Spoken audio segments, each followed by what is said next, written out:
La ascensión de Jesucristo a los cielos. La noche anterior a su gloriosa ascensión, he visto a Jesús con su Santísima Madre y los 11 en la sala interior del cenáculo. Los discípulos y las santas mujeres oraban en las salas laterales. En la sala estaba la mesa de la última cena con los panes de Pascua y el cáliz, debajo de la lámpara encendida. Los apóstoles estaban con sus vestiduras de fiesta. María Santísima estaba frente a Jesús, el cual consagró pan y vino como lo hizo el Jueves Santo. El santo sacramento lo he visto entrar en las bocas de los apóstoles como un cuerpo resplandeciente, y las palabras de la consagración las vi como rayos rojos entrar en el contenido del cáliz. En estos últimos días, Magdalena, Marta y María Cleofás habían recibido la comunión. Hacia la mañana se recitaron los maitines bajo la lámpara, con la solemnidad que de costumbre. Jesús volvió a dar la potestad a Pedro sobre los demás, cubriéndolos de nuevo con aquel manto o capa adornada, y repitiendo lo que había dicho a la orilla del lago y en la aparición sobre la montaña de Galilea. También los instruyó sobre el modo de dar el bautismo y de bendecir el agua. Durante los maitines y la enseñanza de Jesús, he visto a 10 y 7 de los discípulos más adictos que escuchaban detrás de María Santísima, antes que abandonasen la casa. Jesús presentó a María Santísima como madre de ellos, intercesora y medianera. Luego dio la bendición a Pedro y a los demás, que la recibieron con profunda reverencia. En ese momento vi a María con un manto azul celeste y la corona, ser elevada sobre el trono. Era una imagen de su grandeza y dignidad, la Reina de la Misericordia. Cuando clareaba, Jesús salió del cenáculo con los 11. María lo siguió muy cerca, y el grupo restante a corta distancia. Atravesaron las calles de Jerusalén. Todo era silencio y quietud. La población estaba entregada al sueño. Jesús se ponía cada vez más apremiante y serio, en su modo y en sus palabras. En la tarde de ayer me pareció más asequible y compasivo en sus palabras.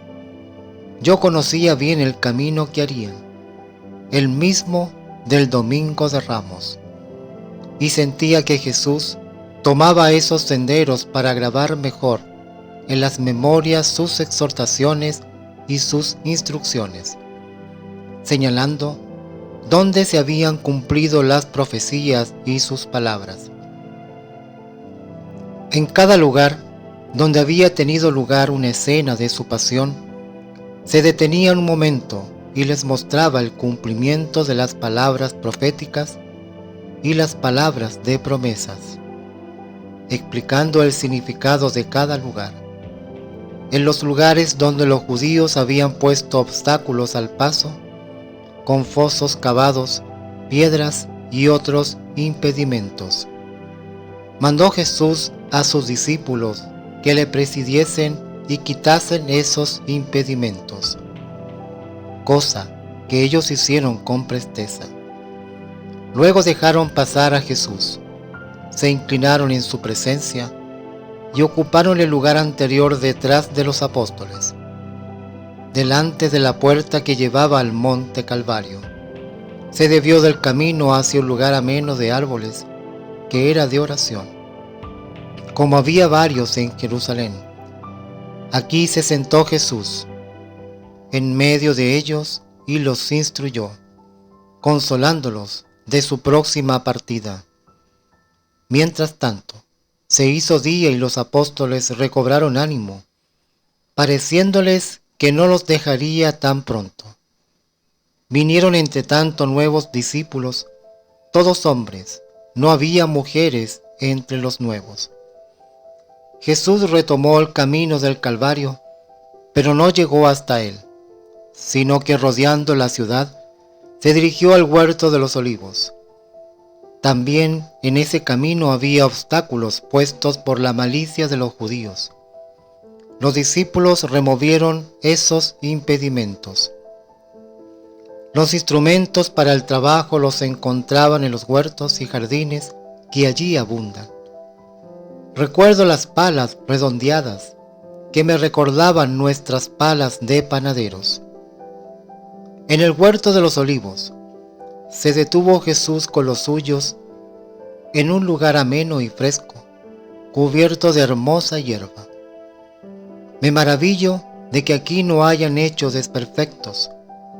La muchedumbre de los discípulos de Jesús se hizo aquí tan numerosa que ya no pude contarla.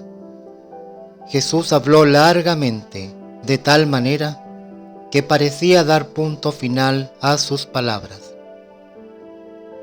Ellos lo escuchaban persuadidos de que se acercaba la hora de la despedida, pero no creían que el tiempo pasara. Tan pronto, el sol ya estaba más alto, más apartado del horizonte. No sé si lo que digo es lo cierto. En ese país me parece que el sol no sube tanto como entre nosotros. Me parece como si estuviera más cerca de nosotros. No lo veo como aquí, pequeña esfera que se levanta. Lo veo allá con más brillo, y sus rayos no son tan finos, sino anchos rayos de luz. Estuvieron aquí como una hora. En Jerusalén todo revivía y se admiraban de la muchedumbre que veían alrededor del huerto de los olivos. De la ciudad también comenzaban a afluir gentes hacia el huerto. Eran de las que el domingo de Ramos lo habían recibido en triunfo. En las calles estrechas de la ciudad se amontonaba la gente. Solo en torno del huerto había claros. Jesús se dirigió hacia Getsemaní y del huerto subió al monte de los olivos. El camino por donde fue tomado preso no lo recorrió. La muchedumbre le seguía por diversos senderos, algunos atravesando los vallados y los cercos de los jardines.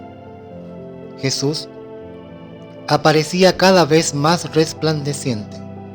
Sus pasos eran más apresurados. Los discípulos lo seguían a veces sin lograr alcanzarlo. Cuando llegó a la cima del monte, resplandecía como un sol con luz gélida y blanca. Desde el cielo descendió un cerco de luz que formó como un arco iris de varios colores. Los espectadores lo contemplaban como deslumbrados. Jesús brillaba más vivamente que la gloria que lo envolvía. Jesús puso la mano izquierda sobre el pecho y con la mano derecha bendijo, volviéndose a todos lados, al mundo entero. La muchedumbre permaneció en silencio. Los he visto a todos bendecidos. Jesús no bendecía como los rabinos, con la palma de la mano, sino como lo hacen los obispos actualmente. He sentido la bendición sobre todo el mundo con gran regocijo.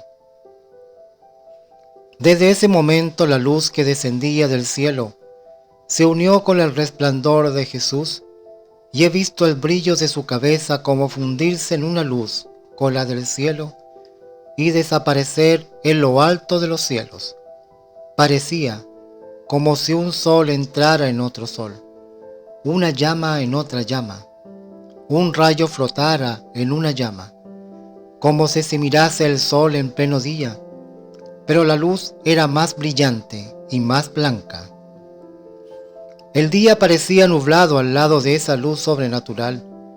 Cuando ya no pude ver más su cabeza resplandeciente, seguí viendo sus pies, hasta que desapareció completamente dentro de una gran luz y resplandor. Innumerables almas he visto venir y entrar dentro de ese resplandor del Señor y desaparecer luego con Él. No puedo decir que lo haya visto desaparecer empequeñéndose a nuestros ojos a la distancia, sino que desapareció de entre la luz que lo circundaba desde arriba.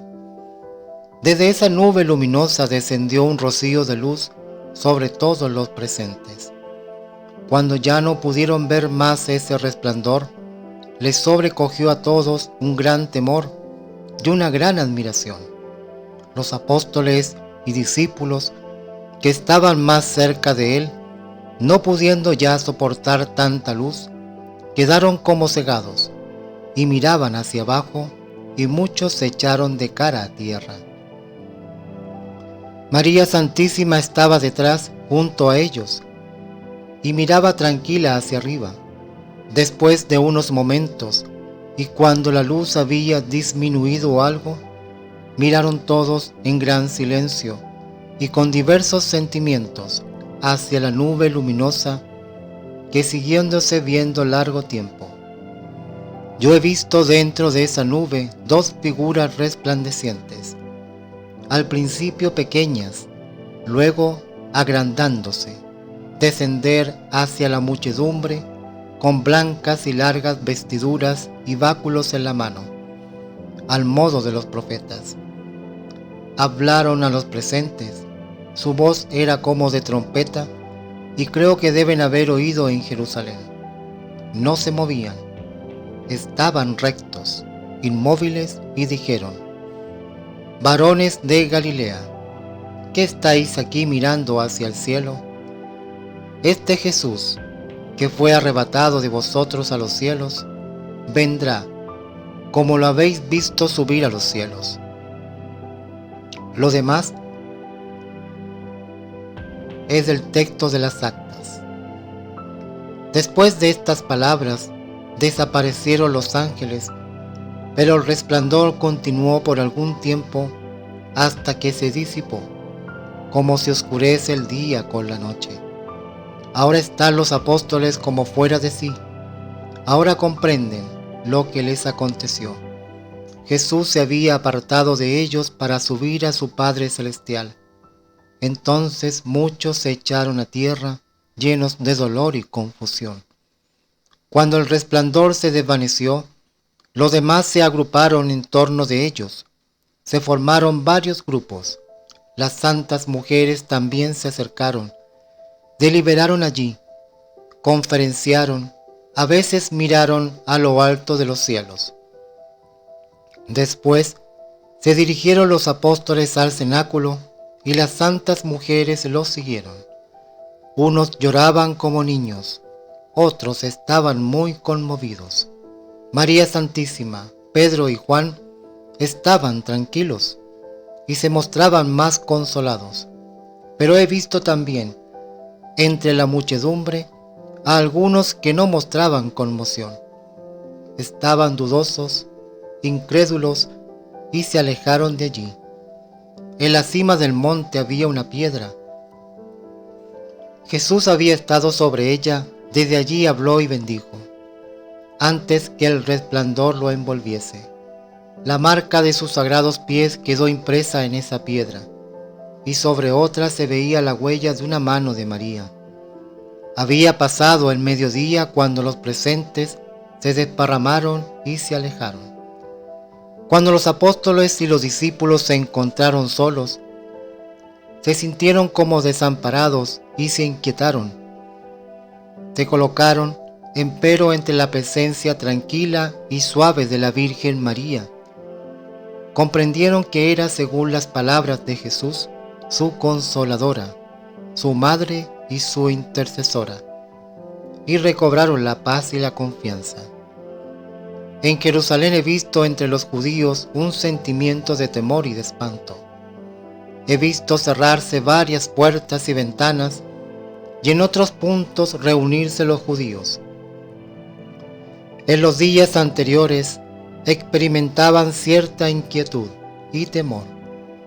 Hoy especialmente se sentían embargados de terror. En los siguientes días he visto a los apóstoles reunidos con la Virgen en la sala del cenáculo. Después de la última cena con el Señor, vi siempre a María frente a Pedro, que ocupaba el lugar de Jesús, tanto en la oración como en las comidas. Yo sentía que ahora María adquiría mayor importancia para los apóstoles y representaban a la iglesia de los fieles. Los apóstoles se mantenían más retirados. No veía a ninguno de los otros grupos de creyentes entrar con ellos en la sala del cenáculo. Se mantenían más precavidos por las persecuciones de los judíos, con mayor orden y retiro en la oración.